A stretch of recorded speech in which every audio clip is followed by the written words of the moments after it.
would you propose setting up a safe zone specifically? How would you keep it safe? Well, first and foremost, Donald Trump supports our troops.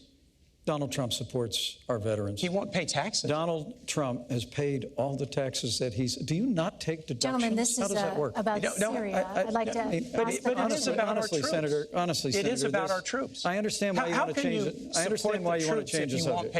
I understand why you want to change the subject. And let me be very clear on this Russian thing. The larger question here on Do you think Donald Trump is smart to not pay taxes? What we're dealing with is the, there's an old proverb that says the Russian bear never dies, it just hibernates.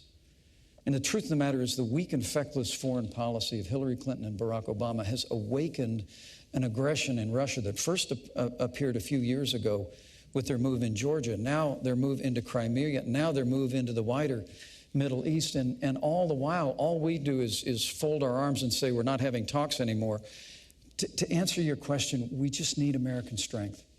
We need to marshal the resources of our allies in the region, and in the immediate, we need to act now to get people out of harm's way. And exactly how would those safe zones work? How would they remain safe? The safe zones would have to be, as the senator said, there's already a framework for this that's been recognized by the international community. But the United States of America needs to be prepared to work with our allies in the region to create a route for safe passage, and then to protect people in those areas, including with a no-fly zone.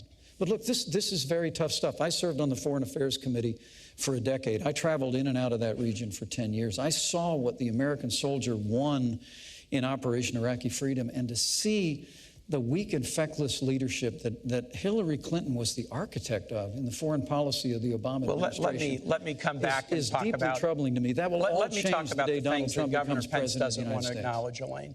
He doesn't want to acknowledge that we stopped the Iranian nuclear weapons program. He doesn't want to acknowledge that Hillary was part of the team that got bin Laden. He doesn't want to acknowledge that it's a good thing, not a bad thing. That it's a good thing, not a bad thing, that we're down from 175,000 troops deployed overseas to 15,000. But let me tell you what will really make the Middle East dangerous.